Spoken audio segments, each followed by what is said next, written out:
Having trouble pairing ZWave and Zigbee devices into your Hubitat Elevation Smart Home Hub? Well, today we are going to cover some of the common tips and tricks to get these things working. Stay tuned.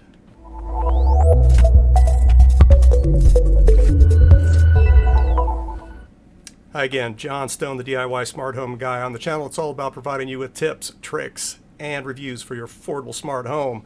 Sometimes getting devices paired into any hub can be a major pain in the behind. Well, today we're going to tackle some of those issues. A lot of what we're going to talk about today will be relevant for WinkHub 2, SmartThings, Vera, and Hubitat, but there's going to be some other things in here as well that are only relevant to the Hubitat, so I hope we can get your problems answered.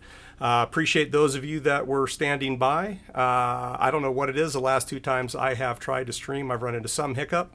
I think you're all seeing this now. Okay, well, I've confirmed it. Somebody else in the house has seen it, so we're good to go. We're back. Okay, so I don't know what it is, the problems I'm having with the live streaming, but hopefully we're going to get through this okay. While we're waiting for other people to join, let's go ahead and cover some housekeeping issues for those of you that are watching this on the replay. It's going to be a good idea if you go down there and hit that gear icon down in the lower right hand corner of the screen. You're going to be able to set your playback speed to 1.5. That's going to speed this up for you, and it's going to be far less painful as I sit here and try to collect my thoughts and get through the ums and ahs. The other thing, if you're not already, it's a good time to subscribe. Go down there and hit that subscribe button. It's free, it's easy, and go ahead and spank that bell icon so you can be alerted for future live broadcasts like this one, and hopefully we solve the pairing issues or the streaming issues that we've had this time and a couple of other times before. I'm really working on it. I got me a new little toy here. Got me the Elgato Stream Deck, and this theoretically is going to solve some of the problems that I was having in the past. So hopefully you guys will be the judge if this is working or not. Before we really get rolling into the topic of the day, I want to give a formal apology. There was a gentleman, young man that I ran into in an airport a few months back. I was wearing my DIY Smart Home Guy hat like I usually do when I'm traveling. He came up and he shook my hand in an airport. It was about 5 o'clock in the morning and I was sleepy, and I totally blew you off, and I totally apologize for that. Didn't really have my wits about me, forgot I was wearing the hat. Anyway, if you'd go over to my Facebook page and give me a comment, let me know the airport and roughly the time of day and the restaurant we were standing out in front of. And if you do those things, I verify it's you, I will send you a brandy new DIY Smart Home Guy hat. If you don't want that, then we'll work something else out. I kind of like the hat. It's really comfortable. That's why I wear it when I travel. Got the nice curve, keeps the sun or the lights on the airplane out of my eyes. Also, if you are a traveler and you run into me in an airport, come up and say hi, and we'll get a selfie and we'll post it up there on the Facebook page. I'd like the community to get to know each other a little bit better. I'd like to get to know you guys a little bit better, and we're off and running. So one more thing before we get rolling into this. If you see me looking this way, this is me looking to make sure that what I think is going out is actually going out. So I want to make sure that you guys are seeing what I think you're supposed to be seeing. And if you see me looking this way, particularly like this, this is me looking at your chat comments. So let's go ahead and get rolling. Looks like we got some people in here now. Just real quick, I accidentally hit my live stream button last week. I just rolled off a plane. We got back from Thailand. There's videos over on our Facebook page. And I accidentally hit my live stream. This is what everybody saw for 13 minutes. They just saw that for 13 minutes, and I didn't realize I was streaming. Then I came back in, and I was like, expletive. And so all of you that, the 32 of you that viewed a shot of my desktop for 13 minutes, I apologize for that as well. So let's get rolling. The topic of the day is trouble pairing ZWave and Zigbee devices in your, hey, Denmark. Yeah, let's shout out to a couple of people that are here. T-Ron, Robert, you've been around for a while. I believe you are a long-time viewer of this channel. Thanks for coming in. Thanks for taking a look at this. Sonny, Gene, Jalen Peck, Bill P, and John. I'm not even going to try your last name there, John. But anyway, hey guys, welcome and thanks for stopping in and viewing here. If you guys got any questions, we'll try to answer them, as well as if I don't know the answer, because I don't always know the answer, I might have to do some research to get things going. But questions and comments are always appreciated. It gives me an idea of what I need to be doing on future videos and future live broadcasts. So with that, let us go over here. And the first thing that you are going to want to take a look at with your Hubitat is this list of compatible devices. I talked about this in both of my last videos, but this is, if you're having any kind of problems, this is the place that you are going to want to start. There's a link to this on the devices page in Hubitat, and you're going to want to look at this page. It talks about the device driver, and we're going to talk more about that in a bit. But one of the best ways to really get through this, sorry about that, what is going on, is to take a look at what Hubitat has actually written for how to do a factory reset, how to join the ZWave network, and how to exclude from the ZWave network. So this list of compatible devices that you're going to see over there from Hubitat is a lifesaver, and we're going to talk more about this in a couple of minutes. But this is something that you're going to want to pay attention to. John, Zigbee is a bitch pairing, but cracked the code. Yeah, I was actually going to mention that. I'll talk about this in a little bit. I've had some problems with some Zigbee bulbs, both including as well as staying included. And we'll go through that in a minute and talk about that as well. So the first place, again, I got to be mindful of the chat and I got to be mindful of the replay here. So one of the first places that you are going to want to pay attention to with any device is device exclusion. All right, so when it comes to a brand new device, getting that thing properly excluded, again, I don't care what hub it is. You don't know if that thing was paired by somebody else and returned. You don't know if that thing was tested in the factory and didn't get properly excluded. Getting your device excluded first before you even try the inclusion, it's the best recommendation that I can make. When you're doing this in the Hubitat, it's a pretty simple task. You're going over to your devices page and you're going to have a link to pair your devices, both ZWave and Zigbee. You're going to want to try the exclusion. Now, specifically with the Hubitat, one thing that's important to note is if you cannot exclude it from the Hubitat, this could be one of your issues. There are some distance things that we're going to talk about in a second, but you're going to want to make sure that you get that device excluded message inside the Hubitat. That's a very important thing. Make sure that comes in. Confirm you have the exclusion, because if you don't, that could be your problem. So whether you're transferring it over from another network or you're buying it new, I would suggest that you do that exclusion and get that rolling the way it should go. So the other thing to note about exclusion is if you have ZWave repeaters or ZWave range extenders in your house and you're expecting that to help you out when you're trying to do an exclusion, it's not going to work. The range extenders and repeaters do not work when you're excluding devices, which presents us a problem. So, again, counting on that, don't count on it. One thing you can do to overcome that is try to do a factory reset. If you've got an older device, some ZWave, not ZWave Plus stuff, a lot of those do not take advantage of repeaters and range extenders. So you're going to have to come up with another solution. If you're migrating from, say, a SmartThings, WinCub 2, or Vera, or another platform over to the Hubitat, you can do what I did on some of my devices, was use the other hub to do the exclusion, and then I was able to do an inclusion just fine. I like particularly the way the SmartThings hub does it, because it actually gives you feedback that says your device was excluded, just like the Hubitat does. WinCub just kind of stops talking and you assume you've excluded because it quit doing its thing. There's no reinforcement message that says, hey, you're excluded. So I was using my SmartThings hub, but not all of us have the advantage of having another hub laying around. So that brings us factory reset, use another hub. If you can't, then you're going to do what I've been beat up for telling people, and I'm still going to tell people despite the beatings, is you might need to grab yourself a little power bank and an Ethernet cable and get the hub closer to the device. Now, again, this isn't recommended. Hubitat reached out to me gently, kindly, and said, hey, we recommend people don't do that. And I get it. I get the reasons why, but let's walk through the things. You don't have a second hub. You don't have the range. You can't do a factory reset. You're not in a position to get your device closer to the hub.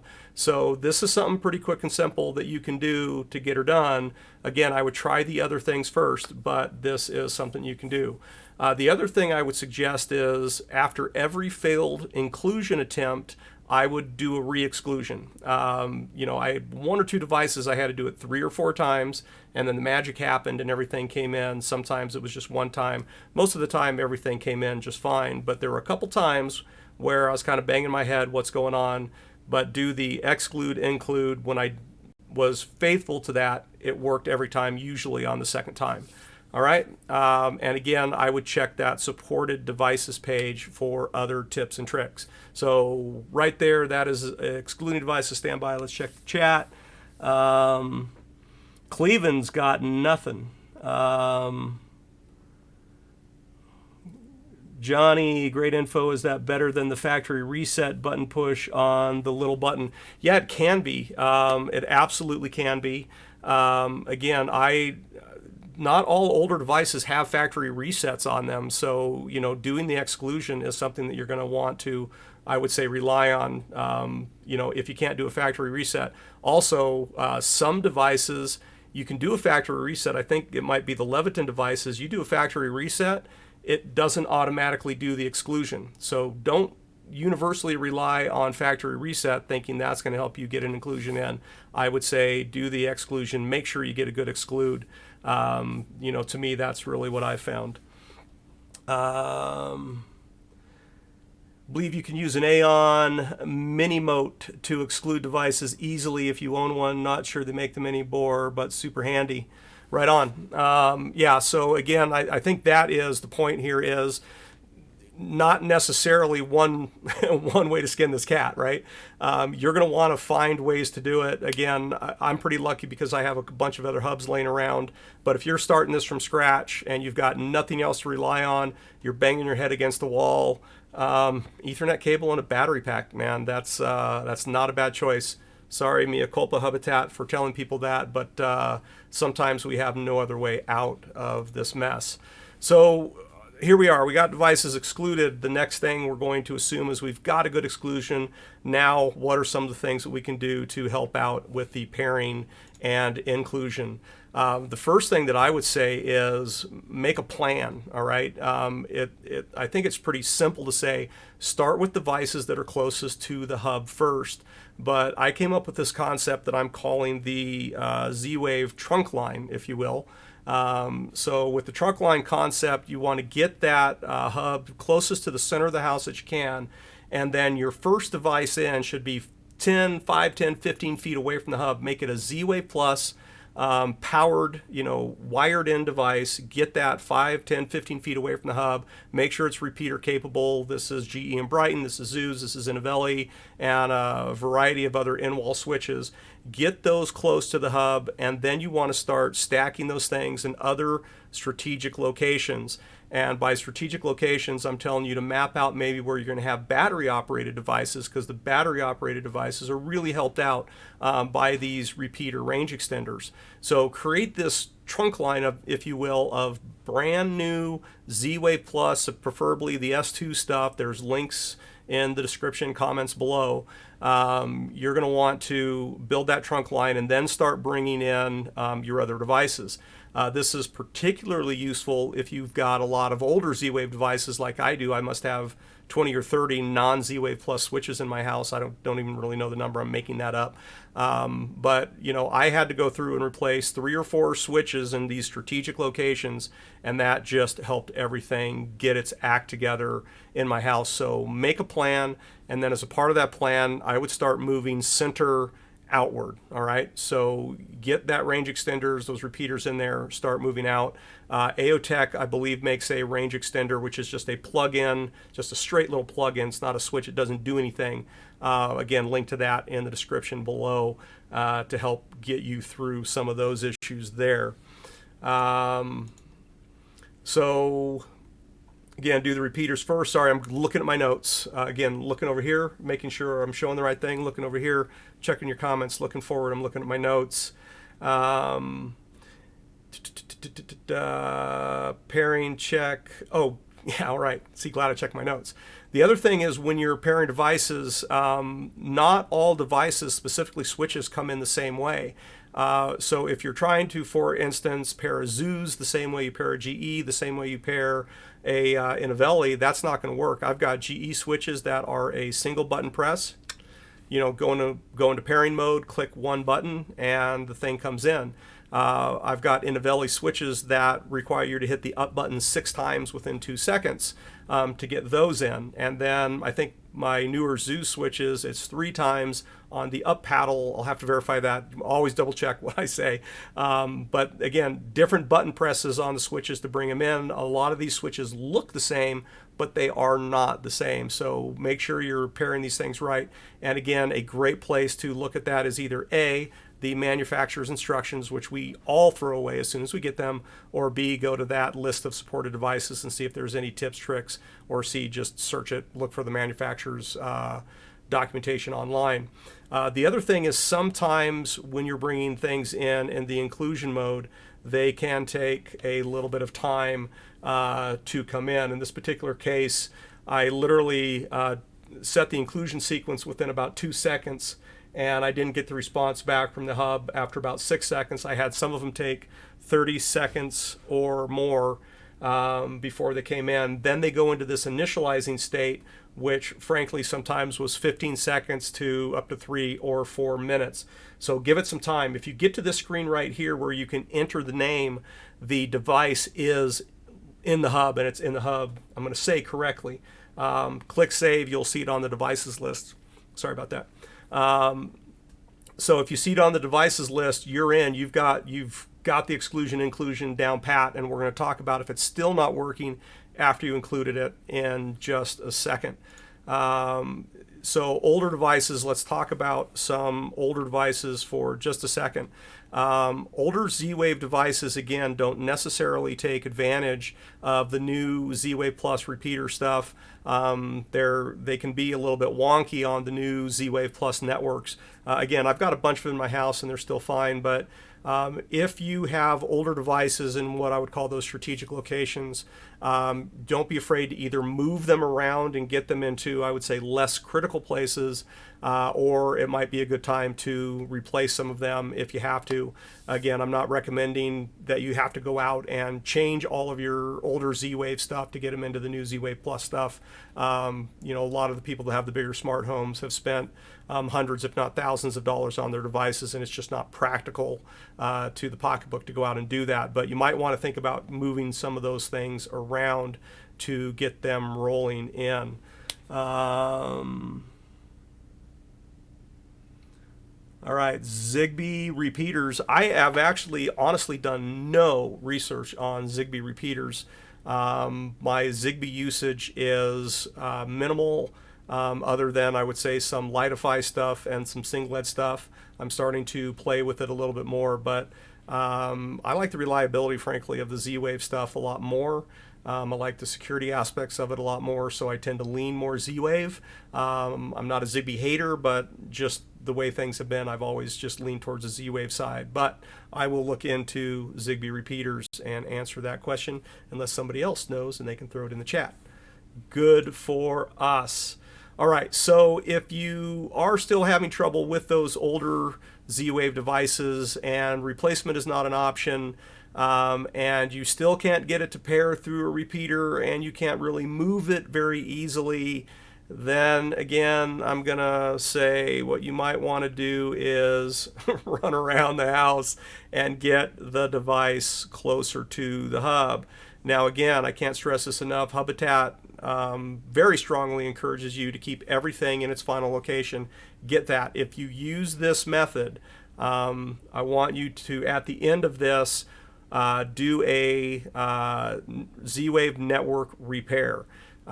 This will kind of get everything settled back down again. The mesh network will figure itself out. I did this 3 or 4 times. Mine takes 15-20 minutes to run. And then the network settled down. Again, I'll mention this again later.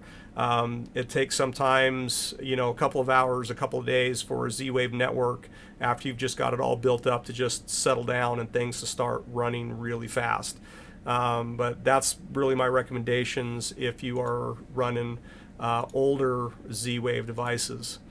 All right, so with that, until the countdown is over. Yeah, John, actually, that is a practice. I would give it a couple of seconds in between just the pushing, because some devices, they think you're doing other things because they have in the firmware other options for that. So again, I'd try to figure out what's going on. If you are going to hit the multiple press, I would say give some 2 or 3 second breaks in between that, so you're not triggering something else. Like on some devices, a factory reset. You could accidentally be factory resetting your device if you do that on some devices. Not all of them are that way.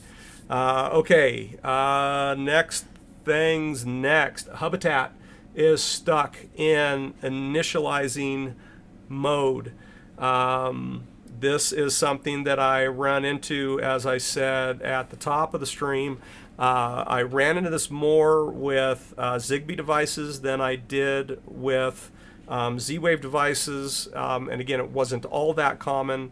But here's basically what happens is you go in there, you do your ZWave or Zigbee include, and you get to that point where that initializing comes up and it just hangs there. And on one of these, I actually went to dinner. I was gone for an hour or 2, and it just stayed like this. So what do you do in the case that this happens? Well, the first thing I would say is try backing all the way out of the sequence, get all the way back out to the device list, and then go back in and try it again. If that doesn't work, I would try that a couple times, and in between each one, do your exclude, include again. Okay, so do the exclude, include, stuck on initializing, exclude, include, stuck on initializing. If that keeps happening and you're waiting, 3, 4, 5 minutes and it's not coming out of initializing, I would try 2 things. One thing that I would try to do is do a factory reset on the device itself. With Zigbee devices, especially the light bulbs, that's usually on and off 10 times, and it'll go into a factory reset. If you can't do that, then the second thing that I would try would be the reboot the hub. Okay, so go down to your settings and do a safe reboot on the hub. It's a 2 or 3 minute affair, and just come back in fresh and get that thing rolling. Let's take a look at the chat.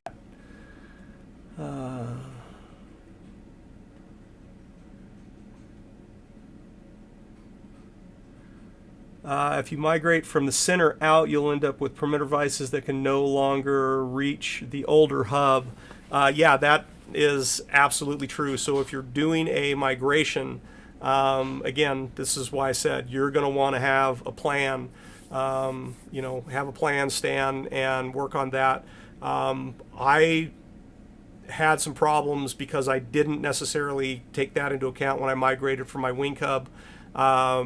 So I had to accelerate my plan, if you will, for coming from the Wing Hub over into the Hubitat. But you're absolutely right. If you go center out, you need to take into account your further away devices when you're making that plan. And the LifeX devices, I don't have any LifeX devices, so I don't know if I've had any problems with them falling out of the cloud. I don't recall reading that on any of the forums. However, I just don't recall. It doesn't mean other people aren't having it. I don't know, and I haven't read anything on that recently. I've read other things, particularly around door locks, but I haven't read anything on LifeX, if you will. All right, so stuck in initializing mode. I think we covered all that. Let's get, safely reboot. All right, now you can get everything into your hub, and it doesn't necessarily still work. So the next thing you're going to want to do is check out the device handlers. So to give you a good example, right behind me here, I got this Zen 26 in-wall smart switch, and I brought that bad boy in and it did not work. So what was the problem there? What I ended up finding out is there is no native device handler, and according to Hubitat at the time I put this in and made this video, it is an unsupported device. So when it came in, there were none of the on-off buttons, nothing was there. So I went down and I simply found me the generic ZWave switch device handler, set it to that. As soon as I set it, I found that it came in working fine. All of the option buttons for a ZWave switch were there, and the on-off capability, on-off functionality worked just fine. Now, according to some of the things that I read, the Zen 26 might be a little bit chatty on the network. I haven't talked to Zeus about that or Hubitat about that, so I don't know what the real deal is as to why right now.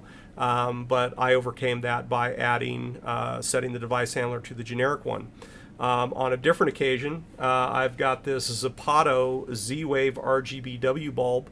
And again, checked out the list of supported devices, and I found really nothing there.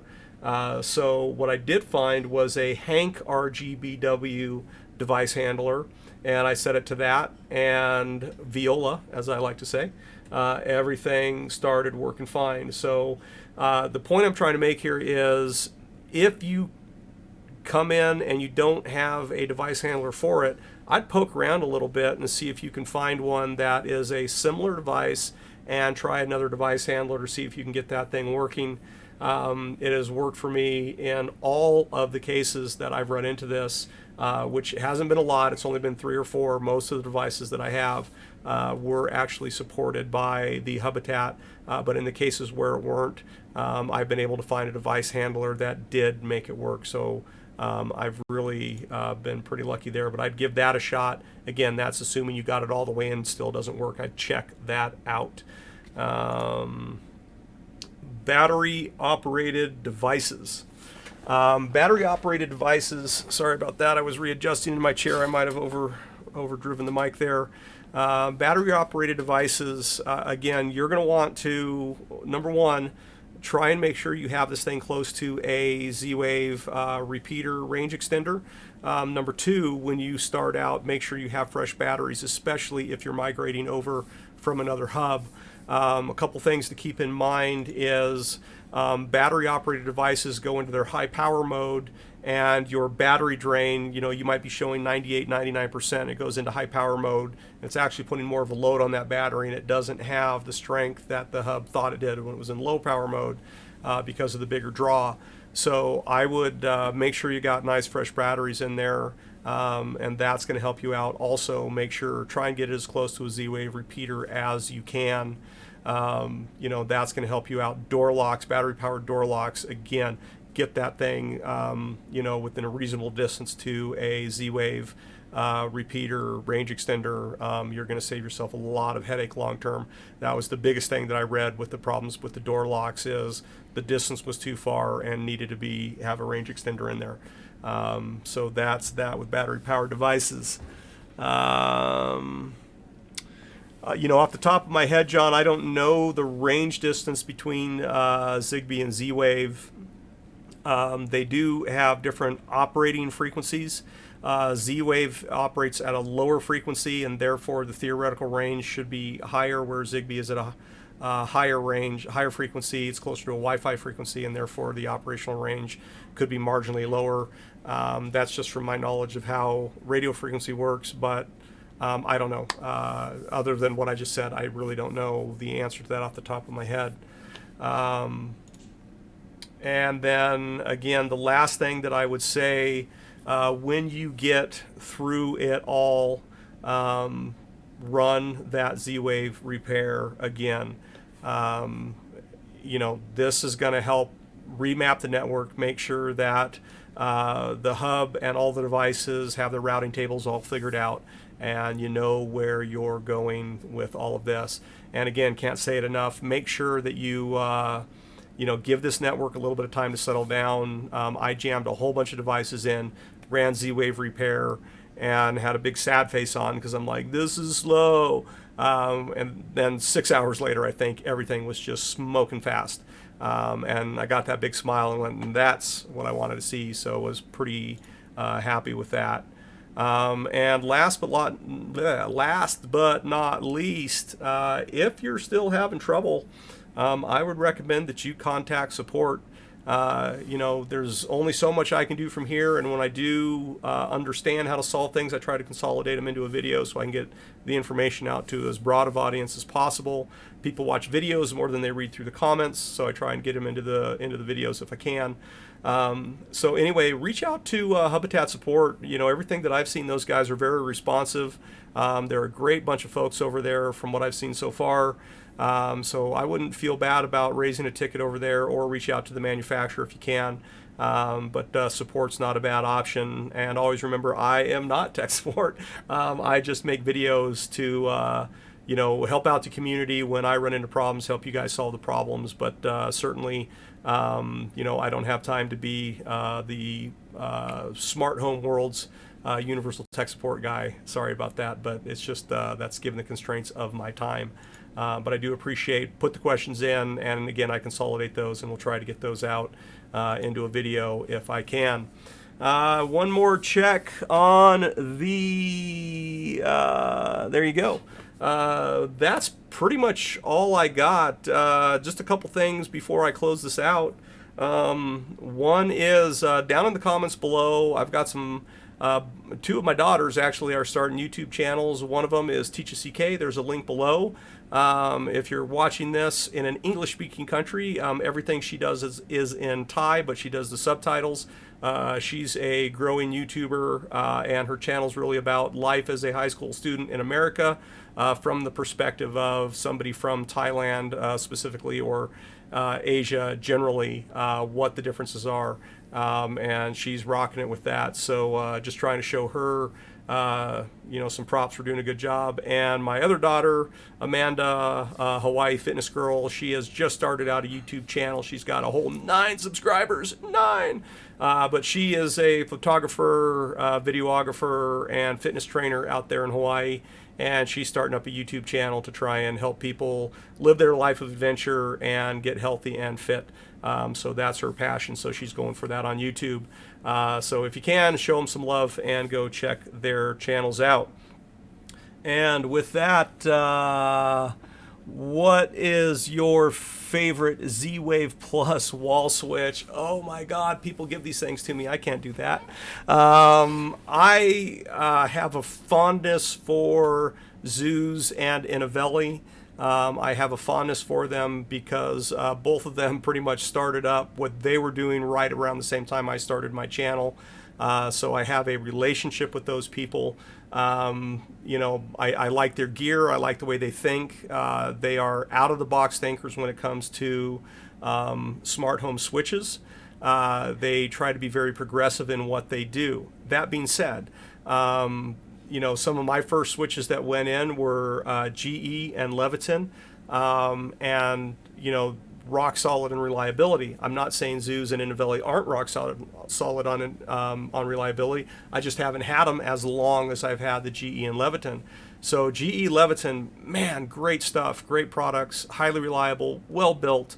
One comment on Leviton is you will find they have a ton of products, which can make it a little confusing for the beginner to get out there and create their network. Lutron, big fan of the Lutron. It has its own radio network. It's a little bit of a pain in the butt because you have to have other things, but I did a video where we talked about Lutron in the Hubitat. I think it was 2 videos ago. You can check that out, and I might do some more specifics on that as well. But I like a lot of them, but Zeus and Innovelli have a special place in my heart because of the origin stories of them and me, and I would say their innovation. And I do have more stuff coming in the next few weeks on both of those companies as well. But great question. Love them all, but you see why I have a bend towards Zeus and Innovelli. It's not because of the quality of their products. I hope I danced that issue sufficiently. There you go. All right, so that's it. We're going to do the countdown, and we're going to count our way out of here. Unless there's something else, I appreciate everybody that showed up. I hope this is useful for everybody solving their problems. And we are gonna take it to the outro. That is not the outro. That's the outro. Thanks for watching. Don't forget to subscribe, and don't forget to click like. Over here are a couple of other videos that you might enjoy. You can follow me over on Facebook and Twitter. Both are at DIY Smart Home Guy. Check out the vacation pictures over on Facebook. Until next time, cheers.